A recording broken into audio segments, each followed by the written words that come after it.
Hello বন্ধুরা, আমি মনীষা। সবাই আমাকে সুনিশা বলে চেনো আমার প্রোফাইল সুনিশাস ব্লগের মাধ্যমে। এটা আমার নিউ ফেসবুক প্রোফাইল, যেখানে তোমরা আমাকে এই কয়েকদিনে অনেক ভালোবাসা দিয়েছো। তাই আমি আজ নিজের কিছু অজানা কথা তোমাদের সাথে শেয়ার করব। তাহলে চলো, এই প্রোফাইলে তোমরা আমাকে দেখতে পাও আমার মতন করে, পুরোটাই রিয়েল।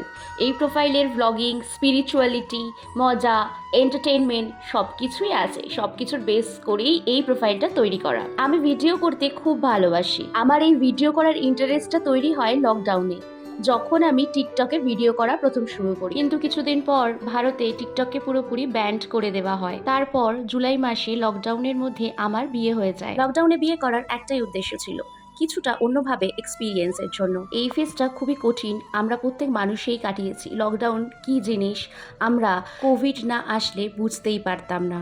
যাক, কি অভিজ্ঞতা সঞ্চয় করেছি সেটা নয় আমার বিয়ের ভিডিও ও রিসেপশনের ভিডিওতে কনেযাত্রী বরযাত্রীদের মাস্ক পরা দেখেই এখন বুঝতে পারি। আমি জীবনে কোনো দিন ব্লগিং করব চিন্তাই করিনি। নিজের কথাগুলো বা পার্সোনাল লাইফটা মানুষের কাছে তুলে ধরা বা প্রকাশ করা খুব খারাপ লাগতো।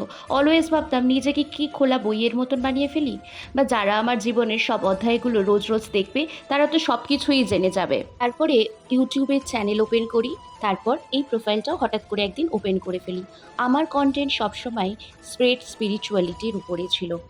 আমি বরাবরই মা কালীর প্রতি মায়াসক্ত ছিলাম। উনি ছাড়া আমি সব কিছুতেই অসম্পূর্ণ।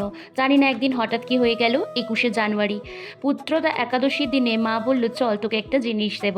আমাকে নিয়ে দোকানে যায়, দেখি সে কি আমার সোনা গোপাল।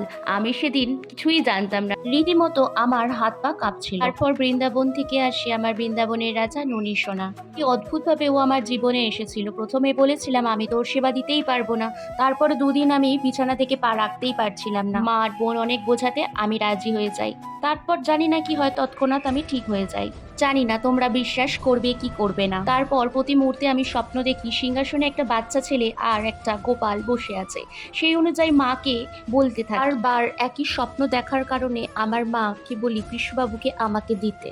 শেষ পর্যন্ত 31শে মার্চ কৃষ্ণবাবু আর ননী সোনার প্রাণ প্রতিষ্ঠা হয়। প্রতিটা মানুষের জীবনই তো দুঃখে জর্জরিত, আমিও তো এক্সেপশনাল না।